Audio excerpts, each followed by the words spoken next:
Chico got the worst countdown behind the scene. Hey, it's Friday, It's man. Like Friday. Montel Jordan say. Chico, I can't even. What is? What's wrong with it, man? Oh, what the hell be wrong with you, man? Look, it's Friday. It's Freaky Friday. It's Friday night. It's time to do it, man. We got Coach Brennan Marion on. We also got to talk about Caitlin Clark getting choked. What is the WNBA doing? And Big Baller Brand is back and moving to Minnesota. It's going to be the YN capital of the world. It's the morning run. Wake up, Captain, drop a super chat now. Morning run, go dumb, funniest in town. If you ain't sub yet, sit your ass down. If you ain't sub yet, sit your ass down. Hey, runners, grab your coffee. Runners. It's Friday. Mount up. It is another episode of TMR Live. Big Dog Chico, Uncle Neely. I should go over that way. We right here on the Pregame Network, coming into you from the middle of the ocean, in the middle of America. Shout out to my dog. Easy, pinkies up. Put your pinkies in the chat right now and let us know where you're representing from. Get in here, join the conversation. We will put a link in the chat after the interview so that you guys can come on and give us your thoughts or any, whatever suggestions for the show or anything out there. We'll get you guys to come on after the interview. You got Coach Brennan here. You know what? It's Friday, right? It's Friday. It's Freaky Friday, right? Friday. We should get freaky, and even though we didn't promote it, didn't announce it, but somebody out there, let's let them ask Coach Marion a question. We might bring somebody on. We might not wait till after he's gone. We might let a lucky you come on here and ask the offense coordinator of the Colorado Bucks a question. So y'all, lock in.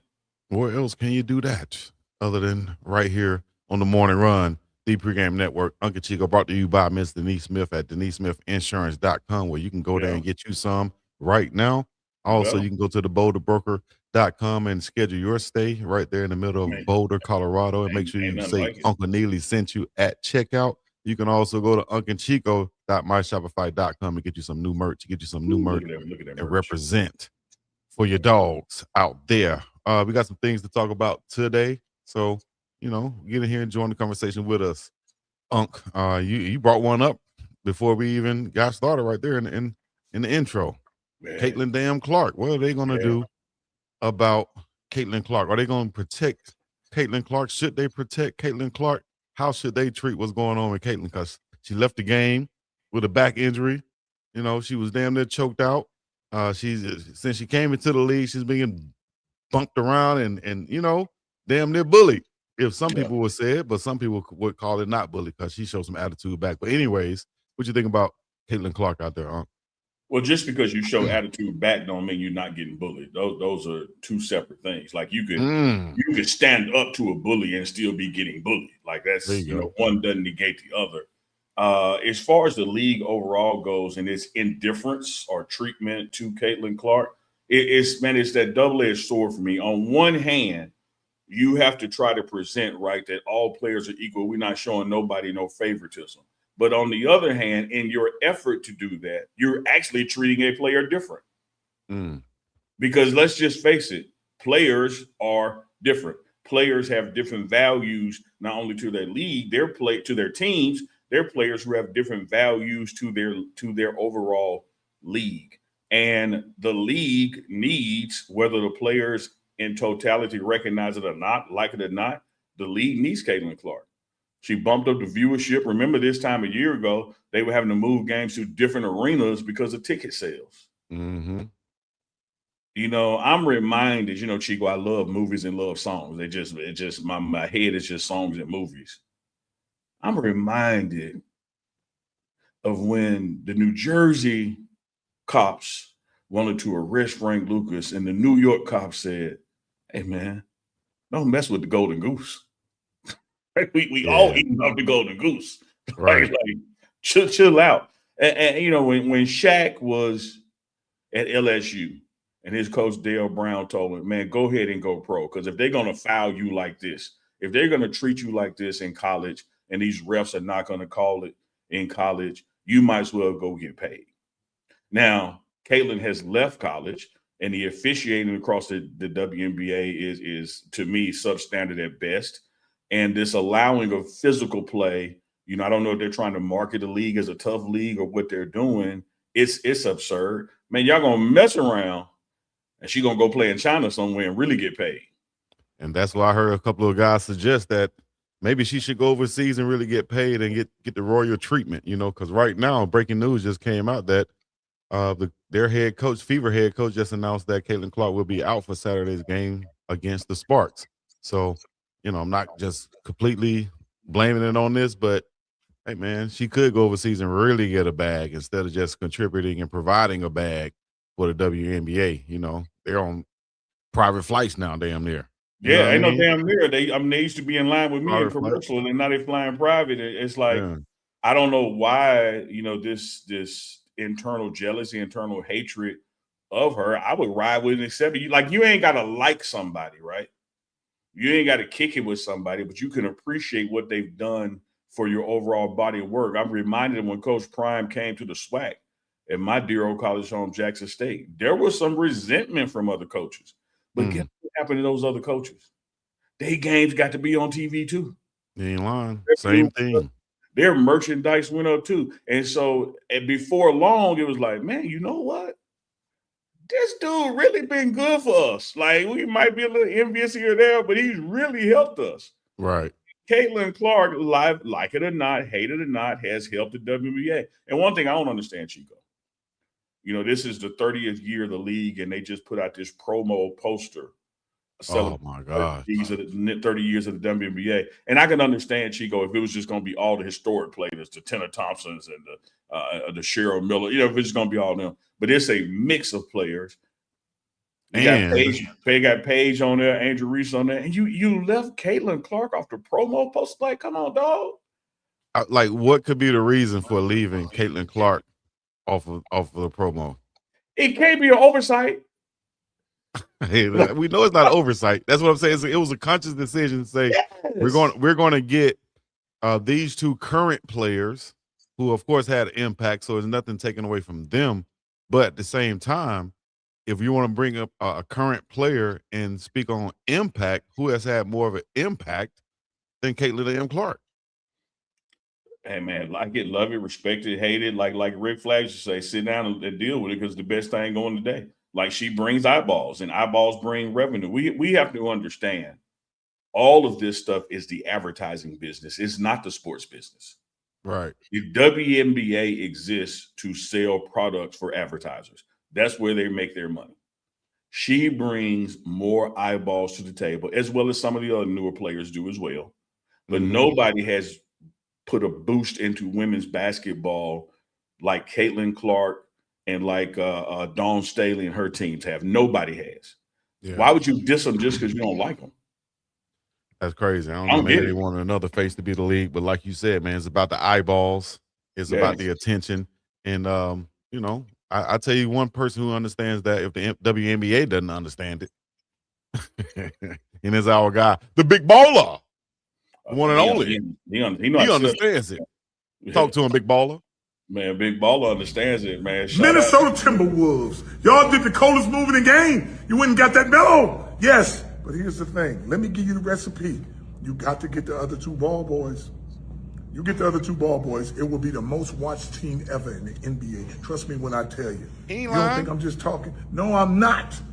I know. Melo can't win it by himself, but I tell you, with his brothers, I guarantee y'all a championship. The chemistry and the goddamn speed of the game. I'm with you. I never taught my boys to play by themselves, but together, you can't beat them. And with Ant, A-Rod, you already a superstar, so you know what to do. You would take a chance. Take a chance. Boys. You can get. Come on, honey. Take a chance. Lonzo damn near for nothing. You can get Jello damn near for nothing. Guess what? Coming off the bench, starting, team chemistry, morale in the locker room, whatever you want. Wherever them ball boys together, can't lose. You want the championship? Get them other two, and I guarantee a championship. Triple B's, baby. Triple B's. Minnesota Timberwolves. Can't lose. I'm with it, man. If you want a salesman, call LeVar Ball, dog. Let me tell you something. Well, he absolutely did not lie. Let me tell you something. He just told the God's honest truth. It was that. That man said you can get Jello for nothing. You damn Jello. You get Jello. Come on, man. Hey, what kind of basketball shape Jello is, man? Now, see, that's what I was thinking about too, man. Once he got that hit single, he probably was like, you know what? I can start smoking weed, damn, experimenting on lean or whatever. I'm sure he didn't stay in the same basketball shape. Thank you, man. And before y'all think that shade, y'all know how I love the Sanders family. You know how Shiloh is my number one nephew. Dog, you think Shiloh in football shape right now? No, it's just I was about to say, just like Shiloh is not in football shape right now. And he said that. So I would think the same thing with Jello, who's been out longer than Shiloh, you know. But at the same time, the availability of Lonzo. Oh, yeah. And the fit of Lonzo with that team, I think would be perfect for the Minnesota Timberwolves to give them a defensive two-way guard also. Combo guard. And before y'all think Chico smoking that good on a Friday, if the Milwaukee Bucks can find room on the bench for Giannis' brother, I know the Timberwolves got a slot. No. Correction. Giannis brothers with an S. Yeah. If they can find room for that, I know you can, just for ticket sales and hype no matter what. Mm-hmm. I know you can. Minnesota, A-Rod. Y'all go ahead and swerve, hit that corner stool. I'll let Lonzo and bring him in too. Who else would you like to see be added to this Minnesota Timberwolves team after this blockbuster trade to send LaMelo Ball to Minnesota, along with Jeff Green to go to team up with Anthony Edwards? Well, I don't say this for basketball necessarily because the position is already locked up. But when I watch NASCAR, I'm not going to lie to you. I watch NASCAR for the wreck. I be watching to see when somebody going to crash. And if you tell me who to send there to bring all eyes, man, send John Moran up there. Let's get this thing going. Send John Moran up there. No. You're gotten too far. Let's fly in this thing up. He said, "Why in this thing?" I think they have 4 players now from that draft class of 2020 when they came out with Green, Ball, Anthony Edwards, and McDaniels. I think it is. And you add in Rudy Gobert. You know, they got a nice young core. They could be playing together for the next 8-9 years if they keep these guys together and they mess around and win some ball games up there in Minnesota. So, you know, it's gonna be interesting to see. I like this team and what they're doing though. Yeah, great concept. But you know what's gonna ultimately happen, man. If they don't win in the next 2 or 3 years, Ant-Man not gonna be there. Yeah. You know, just like Kevin Garnett had to move, just like KD and them had to leave Oklahoma City. Like you have this window of time that you get to do it with your original young players before the open market calls and they go to somewhere they can have a immediate impact and chance to win. So you're right, age-wise, it could be about an 8-year window, but it's probably 2 or 3. All right, y'all get in the chat. Let us know what y'all thinking about the blockbuster trade, LaMelo Ball to Minnesota. Also, let us know where y'all think LeBron would end up. I've seen talks and pictures of him in a Minnesota jersey, Miami Heat jersey, Knicks jersey. Pat Riley said he'll leave the key under the doormat. Really? Yeah, that means you welcome anytime. You welcome anytime. Come at your convenience. But guess what? The door's open. Yeah. I think that'll be a huge move, man. What do you think the best fit will be for LeBron James in our little segment right here of Uncle Neely's Big Dog Chico's Hot Takes? Let's go.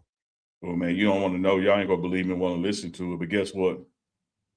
Either if you don't stay put at the Lakers, find a way to get to the San Antonio Spurs and be a mentor for Wemby. I'll give you one of those. I think that's all Wemby missing is an old person around. Well, I don't think LeBron need to go there and mess up that chemistry. I think he need to go and form some with Giannis, Bam down in Miami. You still got Wiggins. You can bring in a point guard like Russell Westbrook or somebody like that at the point. Bring in a couple shooters. Immediate Eastern Conference contenders. We're gonna bring on Coach Marion also, get his thoughts on some of these things and topics and such. Let us know what y'all think in the comment section right now. Join the conversation if you haven't already. Get in the chat. We will put a link in the chat so y'all can join on and ask Coach Marion questions also. We're gonna send it to Uncle Neely so he can give a nice, good, clean intro. That's what I'm going. Shit. That's why you go to church, good, clean woman. Chico, you know what it is, man. It's Freaky Friday. On Freaky Friday, we love to get jiggy with it. We are bringing on a very special guest today. No stranger to the morning run, no stranger to the pregame network. Colorado's very own offensive coordinator, straight out of Pittsburgh. We them boys. Give it up! Coach Brennan Marion in the house. Go! What's going on, baby? That's good. Coach. Okay, we got to start right here, right now. Because one thing Neely do not do, Coach, is talk behind nobody's back. All right. If I say it behind your back, I say it to your face, and I said this behind your back on Wednesday. I asked everybody in the chat, will Coach Marion show up with a cowboy hat on or not? And the majority said with, and he don't have a hat on. Y'all lost the bet. Nope, y'all lost. He came in with the fresh cut. He's good. Coach, how you feeling? Amazing. I got something though. I got to represent this one time. There it is. That's right. I see you. Yes, sir. Cowboy code in the building. Oh, now. I see. Yes, sir.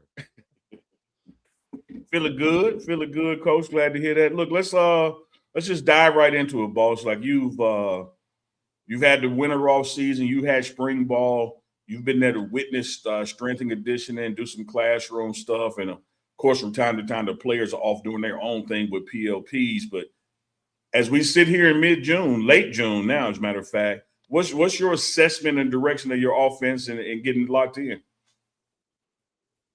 Yeah, the word I would say is really just development. I mean, just really the whole man, not just the football side of it, but what we've done in the weight room with Swayze as far as developing the physical, the mental aspect of, really pouring into these guys, bringing in a psych team to work with them and really change a lot of these guys' mindsets. Spiritual Coach Niblet pouring into them.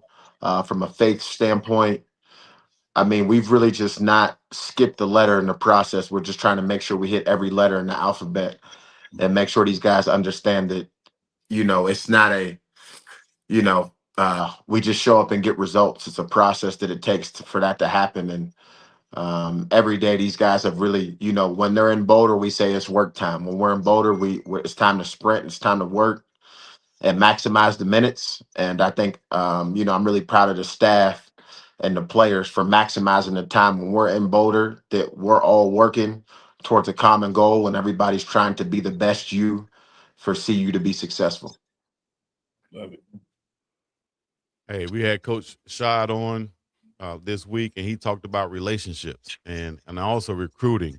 Can we talk about some of the guys' characteristics? We know smart, fast, tough, discipline with character. We'll talk about some of the guys that you guys have recruited, got commitments from, and looking to bring in next season. Yeah, they told me back in the day I'm not allowed to use characteristics to describe people because I'm very visual. So I remember my first time in a meeting, and the coach asked me, "Well, what's the player's attributes?" I said, "Coach, he cut up like a bag of dope." It's like I gotta be careful. But the things that are important to us is, does this guy love football? Is he a person that has a great story, and is he doing it for somebody? Does he have a strong why?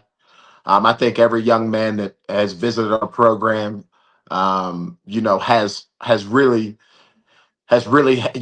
possessed those things. And so, I always say, like, nobody knows, but the point guard who makes everything go is pretty Tony. Ray and Bops, they do a really good job. Michaela, Rich. I mean, there's a lot of people in recruiting who don't get a lot of the credit, but they're the ones, making the calls every day, doing all those little things. We got little Peter Wark Jr. I'm trying not to miss nobody. You know what I mean? Like, there's a lot of guys that, Carl Reed's son, like, there's a lot of guys in there that are doing a lot of work to make sure we bring in the right players and they have the right things that we're looking for. I've been excited about the crop of kids. I've been excited about coaches, approach to letting us go get some of these high school kids and him, signing off on them, and like I tell a lot of these kids, like, when you get here, it's one thing to be stamped by, you know, a little recruiting guy in the room, you know, no disrespect, but you know, it's different when Deion Sanders says this guy's a guy. Like if I'm playing DB and Coach Prime tells me that I'm a guy, he handpicked me, hand selected me. If I'm playing receiver, DB, I'm looking like that's the stamp of approval I need right there. If I didn't have all the way, if my confidence wasn't supreme yet, that would take my confidence to a new level. And so, you know, like these kids have to understand like who they're actually getting to work with. I've been proud of the families that chosen us, regardless of what the results were last year. They're choosing Colorado, and we're in battles with real teams. We're not in battles with, you know, we're not recruiting just, you know, lower tier guys. We're in battles with the top programs in the country that were in the playoffs last year, that went to the championship, that, you know, we're in battles with teams like that. So that lets you know the type of work that we're doing and the caliber of player that we're going after. Man, Coach, you said something that I really try to tell everybody in the building. I don't care what your role is in the organization, because every role is important to us winning games. And I simply tell them this, like, you have the head coach who is no doubt about it the best ever at his position, arguably the best player in football ever, period. There's a good argument for that. And then he had the same level of Hall of Fame career in broadcasting and marketing and business. And if he has vetted you and tapped you and selected you to be a part of his organization, how do you ever wake up in the morning and doubt yourself? Like, if you ever let doubt creep in, when you realize, like, damn, look who wants me to be here, that got to mean something. And so I love what you said about that to the young people we've been recruiting. Like, you have been touched and selected by Deion Sanders himself. No doubt. I mean, to me, I don't know how some of these kids grew up, but, you know, in my house, prime time was, you know, like it was a big deal. Like, just from the standpoint, I remember my mom being like, hey, boy, we don't like the Cowboys in this house. You know what I mean? We from Pittsburgh. Like, we not. I'm like, I don't really like the Cowboys. I like Deion Sanders. You know what I mean? Yeah. I tell people all the time, he was one of the ones that kind of ushered in that era of just rooting for a player rather than a team, especially for someone who came from a place like me who didn't have a professional team. And once he left Atlanta, he goes to San Francisco, then San Francisco to Dallas.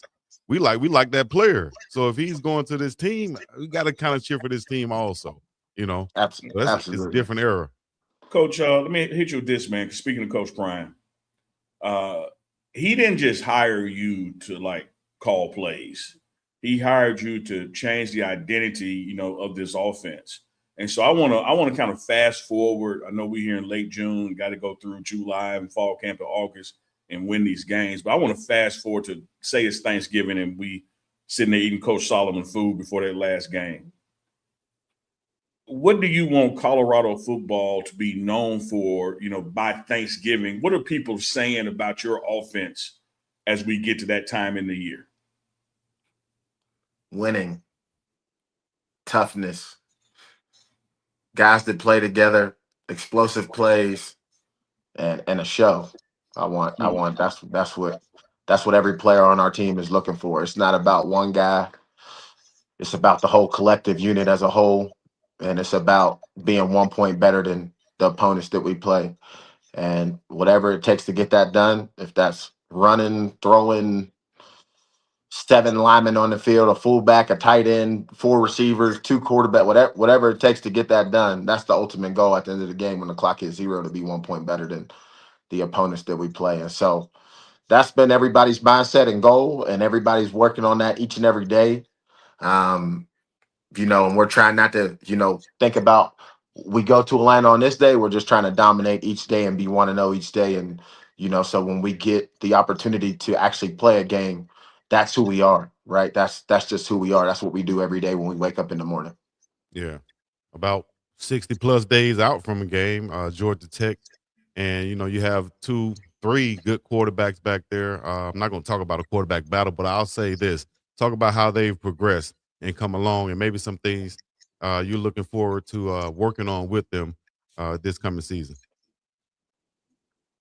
Yeah, I've been proud of all the jumps that the guys have made. You know, I'll start with JuJu because I think that's where it starts. But, you know, Ju's standpoint of just understanding the offense and now trying to take it to a point where he understands the defense. And I think, when Shador was in here a couple days ago working with him and talking to him, it's more so now I think Ju understands who his people are and he understands my mindset on what I want to get accomplished on the play.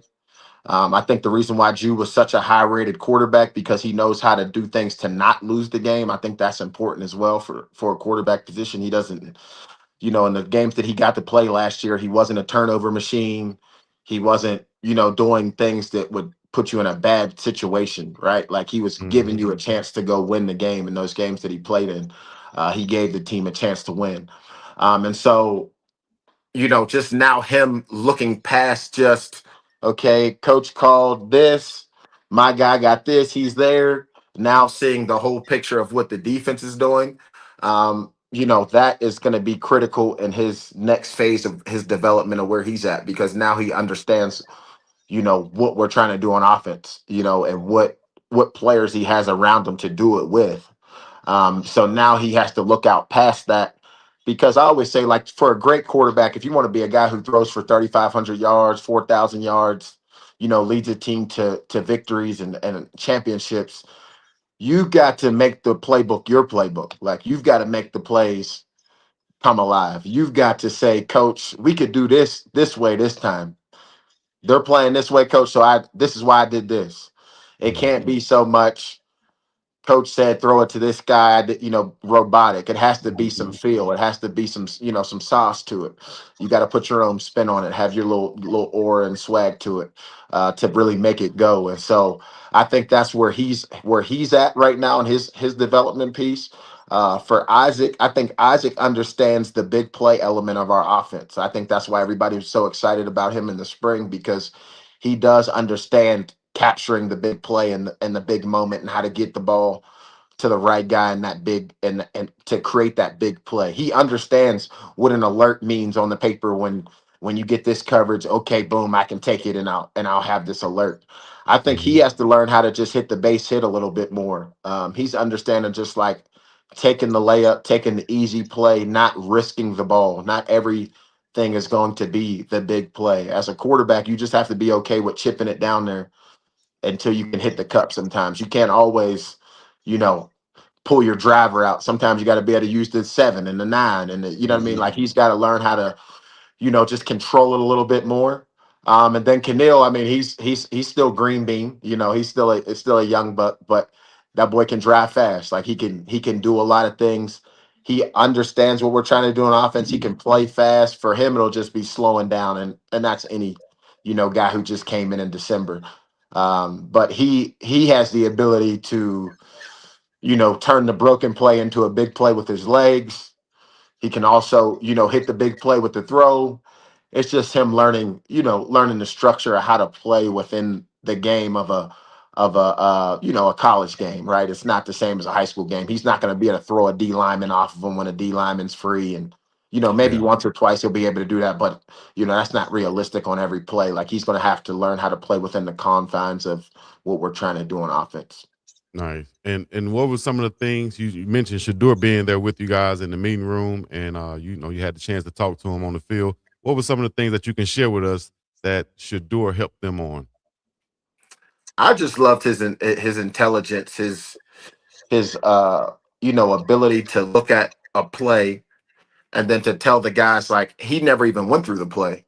But because of his football awareness and his FBI of knowing the game, he was able to talk to them about like, this is why coach has an alert here. This is why the read is this way. This is why you should think about the one-on-one.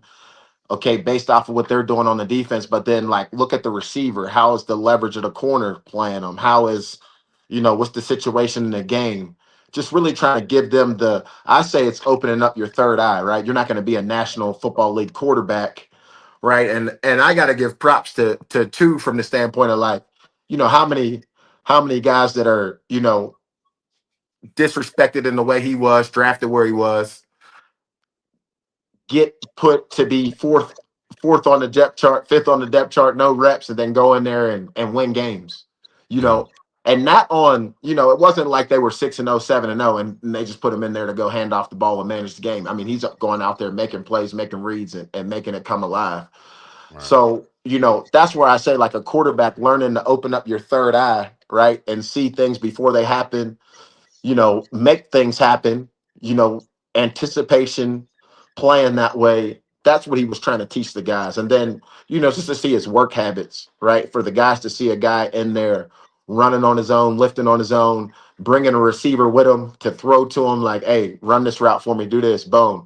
And still doing all the techniques and working like there's a coach right beside him. I mean, he didn't have a coach with him. I mean, he was working like there was a coach standing right over top of him, right? And that's a testament to Coach Prime, his coaches in the past that he had that taught him to be that way, right? To be a cerebral thinker, to be a guy who's not, skipping a step in his process and his development. So it was great to have him. I mean, it's always good to have guys that are actively doing it, right? I always say, like, I'm an old has-been and a cheerleader now. I can tell you what it was like years ago, but, I can't tell you exactly how it is going right now from a feel standpoint of being actually out there on the grass doing it. I mean, he did it. He felt that pressure, and he rose to the occasion. And so that's good for these guys to understand and see what it looks like. Well, first of all, Coach, when you're beating 20-year-olds in ladder drills, you're not a has-been. You still got something. So let me tell you that. I've seen the agility and the footwork even after the knee surgery. You still got something. I just tell you, it's a spiritual thing, man. Just where I come from. I was telling my son, they playing a baseball game, and they were playing an undefeated team, right? And my son's a pitcher, and he's like, "Dad, it's gonna be a rough game." Like, I'm like, "Boy, you ain't even played the game yet." Yeah. Like, they gotta see you first. Like, where I'm from, like, everybody got to see me. I don't care what your rating was, who your daddy is, like, none of that. Like, you got to see me. You got to get out on this field and see me. So I was telling the guys one day, they was talking a little bit. I'm like, I'll come see you on the ladder. Let's go. My mindset is like, I'm gonna go for broke. I don't care if I fail. At least I tried. At least I was in the fight. At least I was there. You know what I'm saying? I try to tell Chico that with my neighborhood fight record, Coach, I'm 20-20, and he want to laugh at my 20 losses. I say, see, Chico, the difference between me and you, I don't fight just when I can win. I fight based on principle. And that meant taking some ass whooping sometimes because it just happened. That's right. Let me ask you this, man. That was because you were talking so goddamn. Well, I ain't say I didn't start all 40 of them. See, that's like I never said that. I mean, I started all of them. Coach, I got to frame this right, man, because they tell you comparison is the thief of joy, and I don't by any means want to compare errors or coaches or styles of players. But when I look back at Colorado's, say, 2 or 3 year history, there were many times that we relied on a superhero to make a superhero play to get us through a situation. And that's not to say that we don't have talent now and superheroes now. But when I watch your offense operate, when I'm in your meeting rooms and watch practice or whatnot, it looks like your system really just relies on people to just do their job. You don't have to be a damn hero. Like, we don't have to have Batman, Robin, Superman out there. We have a guy, that's just competent and knows what he's doing. Am I seeing that right, or am I crazy? Yeah, I mean, and it's no disrespect to anybody else, but you got to understand, like, I didn't start off with superheroes, right? Yeah. And that's not disrespect to the players that I coached in the past or, anybody who they coached, right? Like, there's just levels to what you do, right? And the level that I started at was teaching kids how to put their thigh pads in their girdle. Coach, what's a girdle? Coach, what's an ear pad? So the level that I started at was like, I got to find a way to find an offense that doesn't tell little Johnny and them that they're not good enough, that says we can still go win a game, regardless if that team we look across is bigger, better than us, got Division I players, and we don't.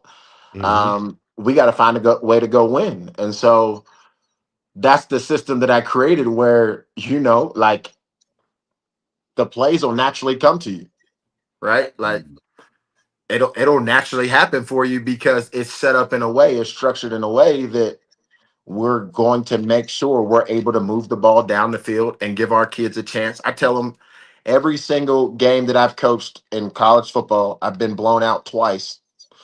as a coordinator in college football. Every single other game that I was in, we had a chance to go win the game in the fourth quarter.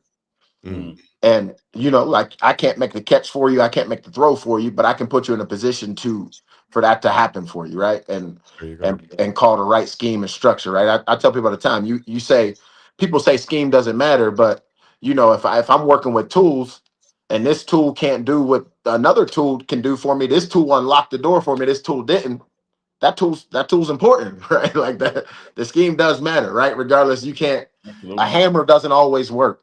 Sometimes Coach, you need a scaffold. I grew up in a house where a butter knife was our screwdriver, so I feel you.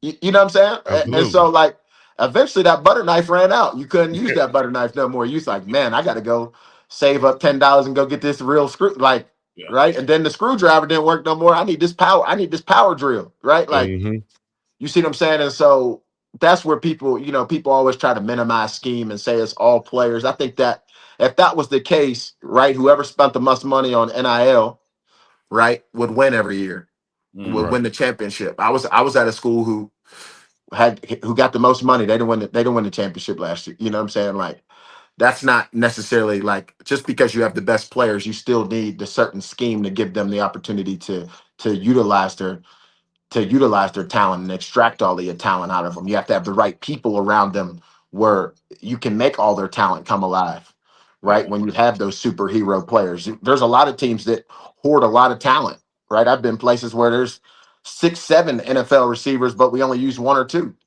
Yeah. What we doing? Right? And 1 or 2 are dead tired out there and they can't run. And you got a draft pick sitting on the bench chilling like, Coach, I can play. I was a 5-star. I was a 4-star. Let me ask you this, since you said that.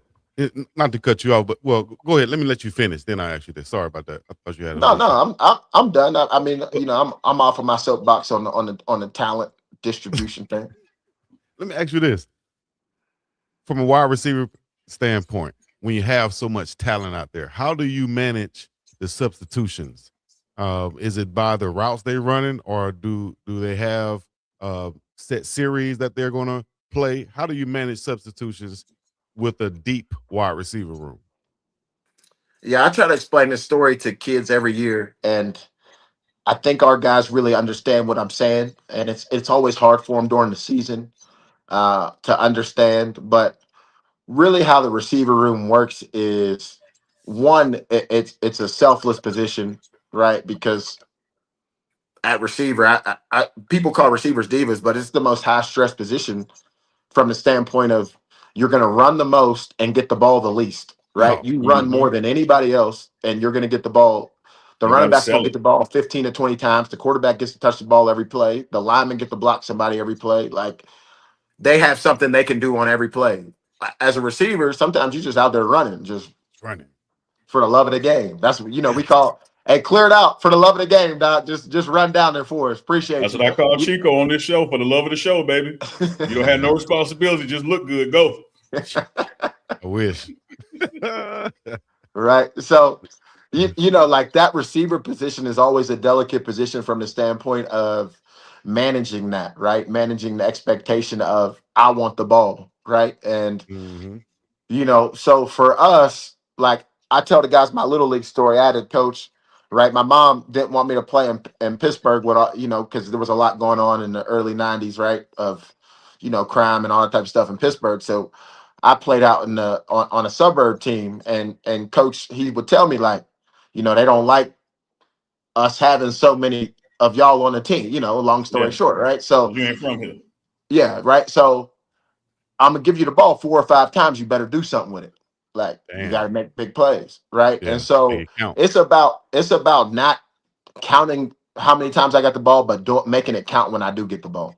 There you go. Yeah, right. And so, like, our receivers got to understand, like, bro, 3 touches might be 2 touchdowns, right? Or 5 touches might be, I need at least a touchdown. I need a big play. I need a first, like, when you get this ball, you're going to have to maximize your opportunity when you get this ball. Like, it's not going to be just one guy's getting the ball 15, 20 times, right? And if somebody gets hot, like, if we have like when we had Jordan Addison at Pitt and he got hot, and it was like, all right, we got to throw him the ball 20 times a game, because he's, out of every 3 times we throw him the ball, one's going to be like, You know what I mean? If somebody gets hot like that and they're on a Blitnikoff type run, then we're going to get them the ball like that. Like when I had Ricky White, right? We had 3 receivers out there.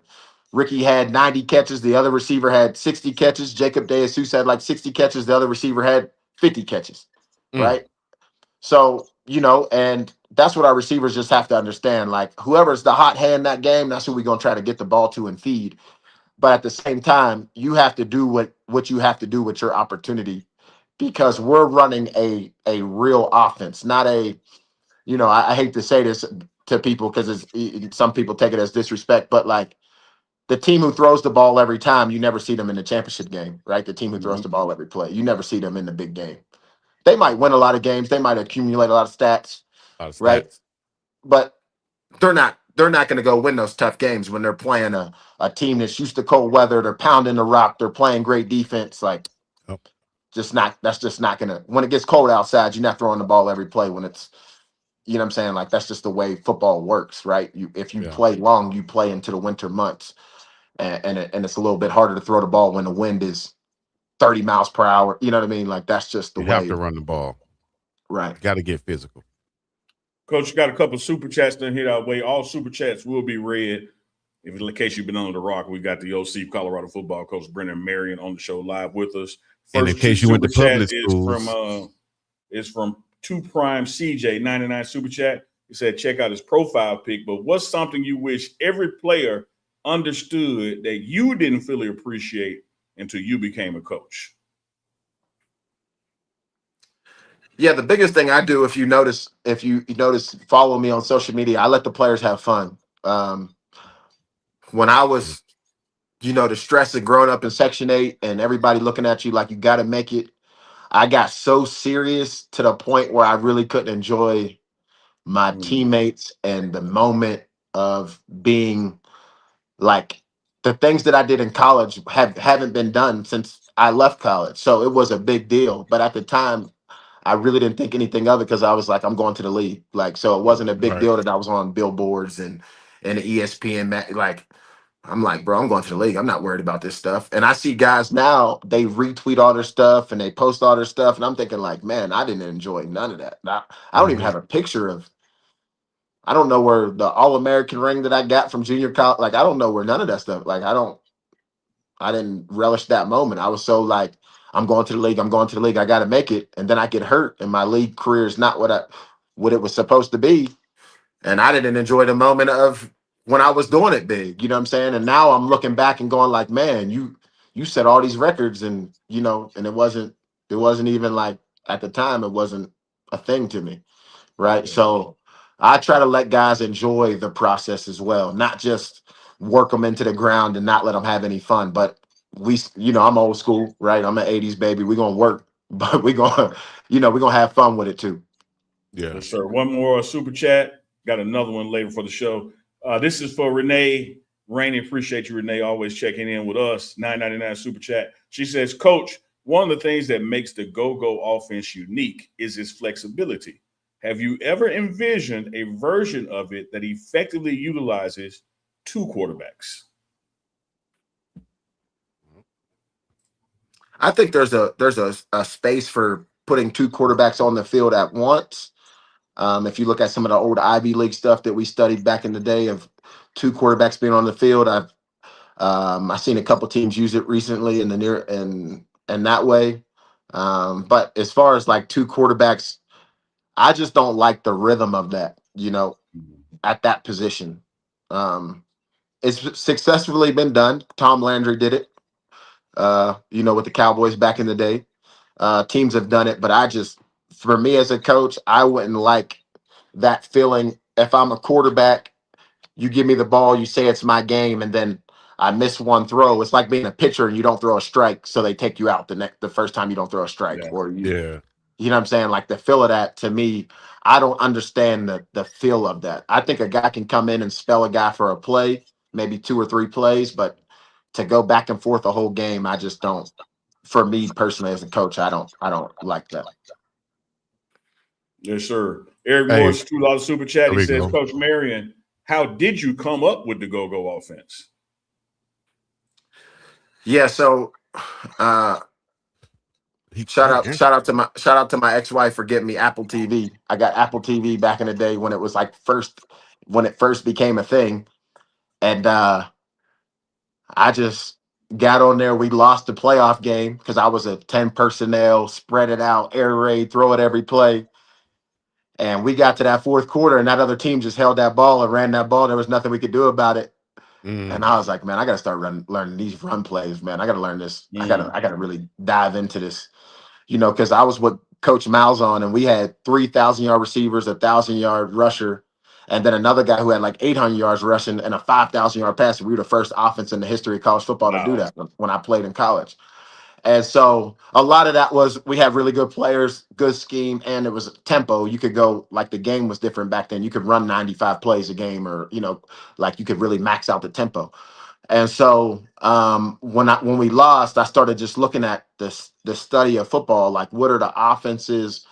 I studied every single offense in football. At first, I was really just copying the West Coast passing game that I learned in junior college in the NFL and Gus's run plays. Like, I was really just copy paste, like I was like, oh, I like this play. I like that play. Let's do this. Right. And then I got some players that weren't, up to snuff as far as like we were going to be at a talent deficient, we were talent deficient of where we were at. I took over the last ranked team in the state in 2 different states. And so I was just like, all right, I got to figure out something that's different and unique, because if you can't beat people at their own game, then you got to find a way to do it differently. So that's when I came up with I said, I saw somebody line up the way that we do with 2 backs on the same side, but they just ran like a quarterback.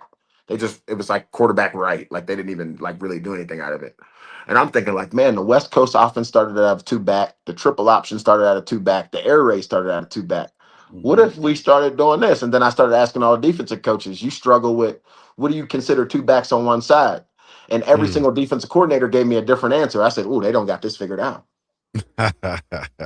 If everybody gives me a different answer, that means there's not a rule to this, right? If there was a rule to it, right, everybody would know. It's like, there's a million versions of quarters coverage based off 3-by-1, right? Based off of the spread. So now when teams run spread, defense coordinators got that figured out quick. Like, they know exactly what to do to 2 receivers, 3 receivers. Now you have to have better players, and you got to have a superhero at quarterback. Now you got to have a superhero at quarterback, because he has to understand all the different coverages that they can play and all the different adjustments that they have to it. But now for our offense, I can dictate the game, because they don't really know what we're doing, right? And so when they don't know what you're doing, they're just going to have an easy check to each thing that you do. They're going to have a certain check that says, okay, this is our auto check for the game based on the way that they're playing. If a team lines up the same way every time, you know exactly how to attack them, right? If your target's in the same spot, I can move over here and hit them. I can be over here and hit them. Right? And so that's what our offense did for me. It helped me get an advantage, catching the edge, right? Every great person is looking for an edge in something, right? Insider trade, we're trying to find a way to get it. Sure. And so that was how I found the edge to go and give our team a chance, even though we were less talented than other teams. I'm going to get just one more super chat for you. Then we go to Chico with some questions. C Maven AI, $21 super chat. We love that number, that prime number 21. Coach Marion Go-Go is not just speed, it's spacing, conflict, trigger discipline. What should Buff Nation watch for first to know the offense is truly changing? And how often do you tweak your OC playbook? Coach, before you answer, let me say something to the runners out there about that last one. How often do you tweak your OC playbook? Chico, out of all the stuff I've learned about this brother, his family history, what he's gone through, how he's endured, what he's overcome, how he's risen up the coaching ranks. You know what the most impressive thing this dude never told me was? I know the answer, but tell the runners out there. This man told me that every day since 9th grade, he's at least written 1 football play. Yeah. Do you know how many damn plays that is, Chico? No, that's real talk, man. That's having passion about your craft. Woo. I used to do it back in the day, Coach, but I stopped way a long time ago. So maybe that's why I'm doing it. You started in 9th grade and you stopped 1 week later in 9th grade. So, Coach, what should Buff Nation watch for first to know the offense is truly changing? And how often do you tweak your playbook?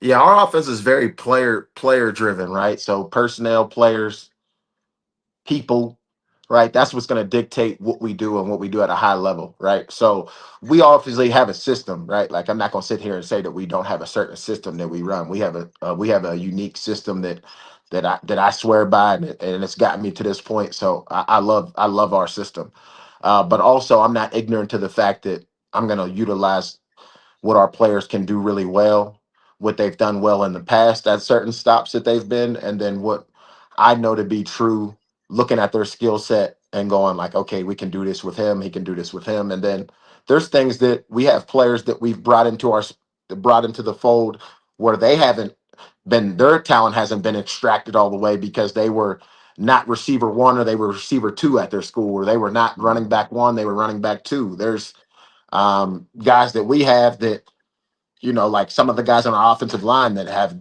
amazing athletic ability that we're going to use to move them around and do different things with them. So, for you to look at it and say like it'll be at every school, it's different. At every school, it's completely different in what we do. At Howard, we were different than what we were at William and Mary. At William and Mary, we were different than what we did at Hawaii. At Hawaii, different than UNLV. UNLV was different than Sac State, right? So, but for us, it's about giving our guys a chance to win the game, and whatever that takes, and whatever personnels, whatever plays, that's what we'll do to give our guys a chance to go win the game. All right. Hey, we had a super chat earlier about the 2 quarterback question. I think we took it as a 2 quarterback system, whatever, but I think the chat is trying to clarify that she was asking 2 quarterbacks on the field at the same time. I guess like you have 2 running backs, 2 quarterbacks on the field at the same time. Yeah, we've done that. We've done that before. At William and Mary, we used to do that a lot. And that just takes 2 smart quarterbacks. We did that at UNLV. If you look at a lot of stuff that we've done a lot of tricks and gadget plays with 2 quarterbacks on the field. We've ran base plays with 2 quarterbacks on the field just to get the defense to freak out, maybe call a timeout, be in a panic because, oh man, they got another quarterback on the field. Here comes a trick play, and then we just run a base play, right? So, I mean that's definitely always in our. We'll use that, whatever it takes to get an edge, whatever it takes to score a point, to move the ball down the field. I'm a hustler. We're gonna find a way to score points, right? Right. Box told me the other day, I didn't even notice. I'm one of the only coordinators, another guy, Matrix, that does Dave Bartow told me, like I've been 30 points a game every school that I've been at, right? And that's just utilizing your people, trying to find a way to score points, right? And go win games. And they took a lot of points from you off the board at Sac State. I said it, not coach. All right, anyways. We got Chico's crazy questions real quick, like before we get up out of here. One is Coach, you might want to get a shot of that yak. Hey, don't tell him what's coming. No, this is gonna be quick and easy, man. Quick and easy. We see Coach play a lot of music during meetings and stuff. What's on your pregame playlist? Give me 3 artists or songs. Whew.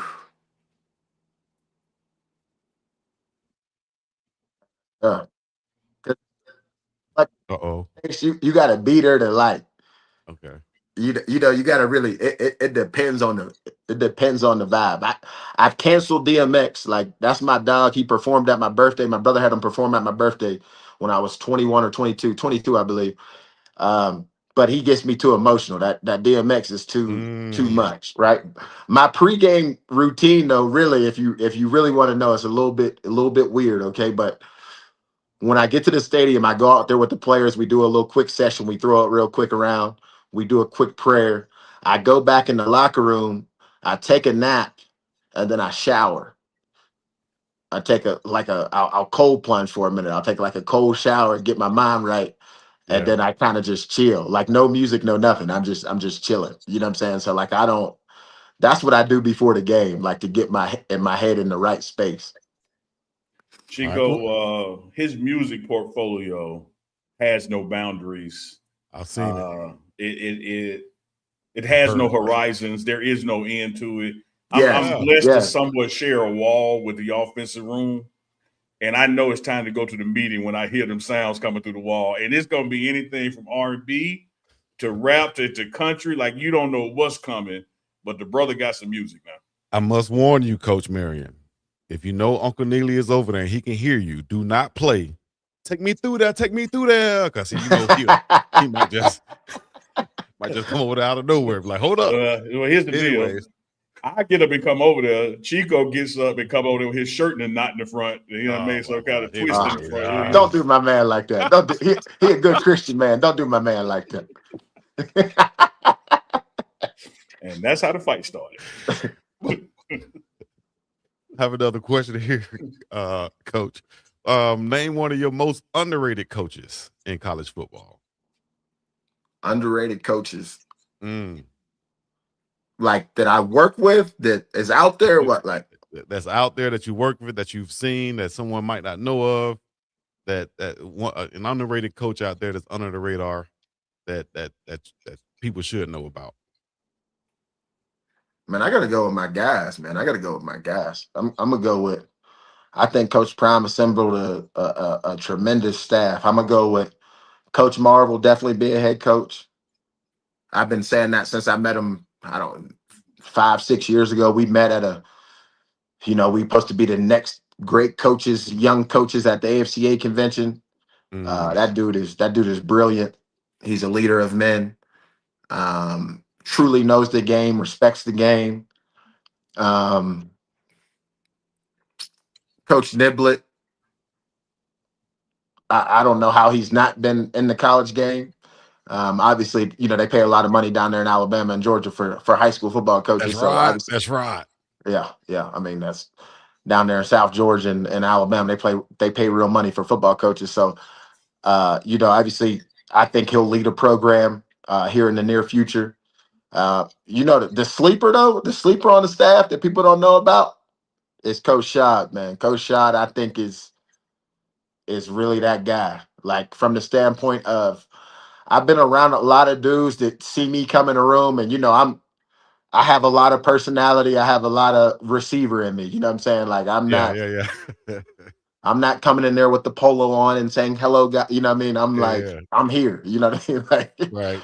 And for him to just be right at my hip, taking every note, learning everything, he is a learn it all. And I think that guys like him, when I first got into college football, that's what I was. I was just taking notes from everybody. Even if I didn't like your personality or I felt you were some type of way or whatever towards me, I still was taking all the information from you. There's a lot of guys that I've been in rooms with that they think, well, Marion must have not liked me. And I took every piece of information that they had and tried to make it my own if it was something good. And I think that's what Coach Shad does a really good job of. He understands that you can learn from anybody, regardless of their personality, where they're from, and so I think he'll really climb in this business really, really high. There's a couple other guys I got to mention though that don't get a lot of acclaim. I don't know why Rashad Samples is not a head coach yet. He's a young, just a young killer, man. He's just gonna get you the right people in the building. Keenan Hall over at Baylor, even though we play him this year, that dude is a program changer. Chris Gilbert. There's a lot, Doug. I can name a lot of people. Chris Gilbert at Texas. There's no way that any of those Texas programs shouldn't hire him to be, one of those group of 5 programs in Texas should hire him to be the head coach instantly. Most of the people that are in that building at Texas, no offense to anybody in the building over there. I got love for all y'all. Don't turn me in. Chris Gilbert is the reason why most of those kids that they have are at Texas, those big time names that you see there, he's the one who's getting them. I think he's a rock star. There's so many guys that I've worked with. Gordy Samus, who's now the offense coordinator at TCU. We worked together at William & Mary. He was my O-line coach. He'll be a head coach. There's a lot of names that I could name. There's a lot of guys doing it the right way and climbing in this business. And I think it's a new era. It's a new time with the NIL. And I think, guys like me and those guys that climbed up the right way without, there's guys that are head coaches right now that, got there by piggybacking and begging and, doing it that way. And then there's guys that aren't head coaches yet that have took the stairs and really did it the right way and built programs without the recognition. And I think it's time for, that paradigm shift will happen here shortly as ADs start to realize that the guys that, might not put on the suit and tie perfectly, still can coach football and move people in the right direction. Amen. Yeah. Coach, I'm gonna double down on that, because one of the things I say about this organization Coach Prime has put together, which you've named so many of them just then, that when you have a head coach in the Power Five and Coach Prime, and both coordinators happen to be African American in the Power Five, which is some Power Four, which is something that is no other place than Colorado. Man, what will it mean for us and opportunity when we show the world how successful that can be? You named a lot of names there, Coach, but I want to hit you with Uncle Neely's rapid fire. You ready? Where'd that come from? And how you just? Yeah, I mean, what? Go ahead. To me, all I need is some names, Coach. All I need is some names. Fastest player on your offense.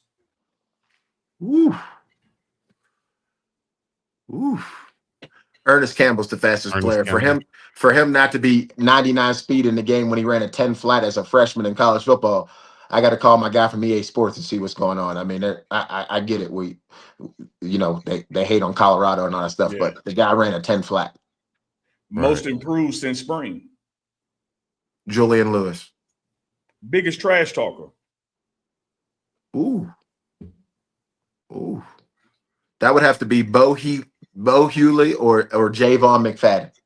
All right. Who's going to surprise Buff Nation? Boo Carter. Mm-hmm. One freshman we'll all know by November. We're kind of an older team. You know what I mean? I think we're more of a wiser, older team. So I couldn't say that there's a freshman that'll really just like emerge like that. There's freshmen that will play, but I feel like we're an older team. I just love where we're at as a team, like Coach said. I mean, it's great to everybody just to say we're this little old awful Colorado. We'll see. And finally, Coach, because you mentioned Coach Marv early, and I've seen y'all competition and relationship. Finish this sentence for me. If our offense is clicking, the defense will storm the field. Hey, Coach, last thing before you go, the NCAA 5-for-5 eligibility rule just went through. What are your thoughts on that, especially with your background in the NCAA? We just need clear, defined rules, and we need like a few years for the rule to stay one way. Like the rules are changing so much that, I mean, like, is it a rule? Like, that's where everybody's at. Like, it's like almost like you need a lawyer before you make any decision, before you say anything to anybody, before you you just don't know, right? And so, like, the protection of the coaches, the players, the integrity of the game. We just need like the smart people to get in the room with the guys who are in the trenches of actually coaching the game, and to govern, like, make one set of rules that we can follow for a few years, so then we can get some stability back in the rule setting and the standard of it. But right now, I mean, like, it was like, yeah, that came out, but how do you enforce it, right? Like, some people graduate high school right now at 19. I graduated high school at 17. I mean, how do you? And then, if it's a quarterback, he has 9 years of eligibility. If they sue you, he has another year eligibility, right? Like, so, like, right now, it's like, I don't know. I mean, it sounds good, but it's like, we got to put something together where it's set in stone, it's consistent, it's going to be followed. Coach, man, we appreciate your time. We love when you come by the morning run on the pregame network. Before you bounce, what we always do with our guests, any shout outs, any folks you want to acknowledge, family, friends, loved ones, the floor is yours, Coach. Nah, man, I'm just blessed to get this summer vacation with the kids. We're gonna try to do it up. We might get out there to Hawaii. We might do a little bit of everything. Come through. Yeah. I'm just blessed to have a summer break and get a chance to go out to Coach's house, and maybe he can teach me how to fish better. But my ADD, I don't know how long I could be out there with him. So just excited for the summertime. Yes, sir. We got player retreat coming up. Got player retreat coming up, staff retreat coming up. Coach, we appreciate your time, brother. See you back in Boulder soon. One love, my man. All right, now. Appreciate y'all. All right, Coach. Thank you. Where else, See you Chico? back Where in Boulder else? soon. No damn where else. He's in plain sight. Coach Brennan Marion, inventor of the go-go offense. Put go-go in the chat one time. What a session, Chico. What a time. Go-go in the chat. What more could you, in the words of Jay-Z, what more can I say? What more can I say? Damn, Coach. And guess what? Guess who's coming behind him? Who's coming next? Coach Moore. Coach. DC. Just stay tuned. Keep your like buttons on, alert buttons, all that. I mean, come on, man.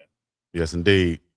Hey, shout out to Coach Brian, man. Any questions, thoughts y'all have on that? Put it in the chat right now. Put a W in the chat if y'all like that interview. Of course, it'll be clipped up and put out online on all of our platforms. We appreciate if you guys go follow us on all our platforms. Also, that's Instagram, Facebook, Twitter. Find Uncle Neely feed on OnlyFans and everything else.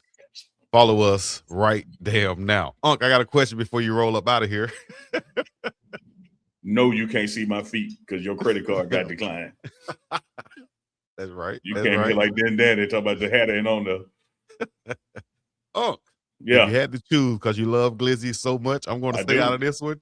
Which one would you choose? The left-handed hot dogs or the right-handed hot dogs? Uncle Neil. Because I've been blessed with dexterity and known to be ambidextrous. I'm gonna pick up 3 from each side. 3 of my left, 3 of my right. Give me 6. And they're gonna be in plain view. I might go get me a glizzy for lunch today, man. What you gonna add on it if you go get one today? Oh man, chopped onions. Not that you got it down here. We take the T out of mustard. It ain't mustard, it's mustard. Give me some mustard, some chopped onions, and that's really it. You go. Sometimes I go a little strip of ketchup, but really just mustard and chopped onions, man. Or you know, and if it's a place that got it, I throw some relish on there. That's a sausage. That's like a Polish sausage you eat. That ain't a hot dog. That's a Polish sausage. No, well, Miss Dawn Duncan. I mean, you know, sometimes you hold it in and it show out both sides of the fist. Sometimes it just fit in the fist. It just depends. I said triple fisted. Oh my God, he get triple team, tag team though. They tag it in and out on him with the glizzies. All right, does the price matter? No, it doesn't matter, Chico. Okay. 75 plus 75 is $1.50. Appreciate you, Uncle Neely, picking up the glizzies. Y'all stay tuned because the game is just about what 60 less than 60 plus days away. We'll say it like that. Yeah, it's coming up real damn soon. It'll be here before you know it. Thursday night, Labor Day weekend, 8 p.m. Georgia Tech on ESPN. Prime time, baby. Prime time himself going back to the ATL. JuJu going home to the ATL. Unveiling of the go-go offense that you just heard from Coach Marion. What a time to be alive, Chico. It's about to be football time in America. Football time in America, as Uncle Neely says it. You feel me? Shout out to Louisiana Glenn in the chat, Debbie Garcia, Reverend B.J. Nelson, all of the super chats, C. Maven, Eric Morse, who else we had up in there? Renee Rainey, and 2 Prime CJ. Did you do that one? Check the profile, please. I'm gonna tell you this, man. Debbie Garcia out of Waco. Yeah, we did that one, man. Okay, my bad about that. Debbie Garcia out of Waco, Texas, man. When we come there to play Baylor, I'm gonna get you the team hotel info. I'm gonna do everything I can for you to meet Coach Prime because you have been a member for 30 months. 30 damn months. 30 months. And you the Willie D slow clap. And she be rocking merch. I can get with that. If y'all want to get like Debbie Garcia and all of our real runners out there, make sure y'all go to uncandchico.myshopify.com. Just like that, just like you see it right there typed in, you can type it in and you can get some of this exclusive limited merch that's available right now on our website.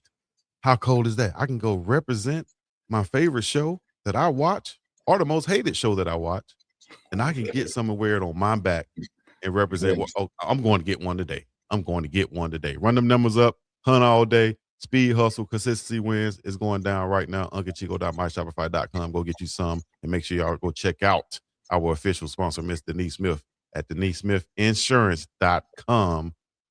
Go get you some. All right. I gotta make sure I get the rest of it. Go ahead, Unc. And yes, Danny, we can see you. The show is live, like you figured it out. The Boulder Broker, beautiful Boulder Broker down there at 31st Baseline. You can see the lights of Folsom Field from your room, just a short walk up the hill, and you can find your thrill. Check in at the Boulder Broker. Make your reservation at theboulderbroker.com. Step to that front desk. Let them know that Unc sent you and that dude to be with him that you can't remember his name. Do it at check-in. 20% off of your stay. That's right. That's right. Think about the last time you thanked yourself for something. Maybe it was that me time you took last Tuesday, or finally learning Italian or a different language, whatever it is. Want to do something this time that you'll really thank yourself for later? Start creating a plan for your financial goals today. State Farm agent Denise Smith is right there in Denver, Colorado, to help you look at things that you want to save for, and then build a plan that will set you up for success. The earlier you start planning your goals, the better you will be. So call State Farm agent Denise Smith in Colorado, the Denver metro area, and thank yourself later, should I say. Like a good neighbor, State Farm is there. Dog. One more super chat before we get up out of here. Debbie Garcia, 1999. Appreciate that. Yeah. Don't make me holler at work. I scared my coworkers last time. Yeah. Shirts are great quality. Appreciate you buying the merch and noticing and appreciating the chin is great quality. And I'm telling you, Debbie Garcia, we're going to get to Waco, Texas. We come to play Baylor. We're going to do a live show from somewhere in Waco, and we're going to have you on the show live. Merch buy-in, 30-month member. It gets no better. I want some authentic Mexican food, though. If I ever come back to Texas, I want some authentic Mexicano good food. Good food out there. I had a good Mexican friend. She used to give me her stamp card and say, Chico, go to the store and just buy what you want. I like how you be cooking the Alabama food, and I'll cook all the Mexican food you want. Empanadas and all the other stuff. Whatever I can't pronounce. All the stuff I can't pronounce. One more time. So don't worry about it. Empanadas. That good stuff y'all put up in there. Give me some of that right there. Vato locos in this thing. You hear me? Warno. That's what I used to get on. Shout out to San Angelo, Texas, baby. West Texas in the building. And everybody out there representing from the Pineapple to the Big Apple. We appreciate you guys from the East Coast to the far West Coast. How you say it, chat? Empanadas? I can't roll my R's either. How they gonna tell you typing it? You gonna read it the same way you've been. Chico had a torta. I did. Like Dean the Great Adrian Brothers. You know what I like, Chico? You know what I like, Chico? I like when some hater be just not watching the show, so he way behind the line. What? These guys are morons. John Moran, like we were making a damn joke. You'd have been a damn moron. To bring the average arrest numbers up. You the damn moron. Or they come in and try to make a joke and be like, Chico had a torta. And like I said, and did. Whatever y'all want to call that. Number one runner in the building. Who's the number one runner? Y'all let us know. Say she's number one runner. Number one runner. Oh, we're going to drop a song. Oh, we about to get in the studio. You know me. I don't need no introduction to this. Right. Oh, buddy, you bitch. Oh, I'm hanging wrist blanket just stunned in this. All your haters in the chat. Y'all can. Oh, you know what? Pause. Be astronaut, baby. You can call me what you feel. UncleChico.myshopify.com. Number one runner. Right, haters. Shout out to all my number one runners out there. If you are the number one runner, let it be known and put it in the chat right now. Until next time, y'all know what it is. The biggest, the BIG, the GEST, and the baddest. The baddest. The UNKNEELY. I couldn't spell. Don't try to spell it out. We know that you spell punk PNUCK. So can't let you spell like that. Chico. Chico. You might should have logged off before that question came here. You lied last week.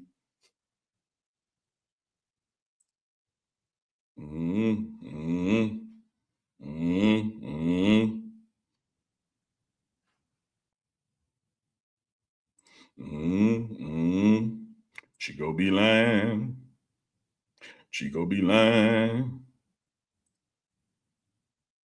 He gonna lie. He gonna lie. Then Danny, I don't see you backstage no more.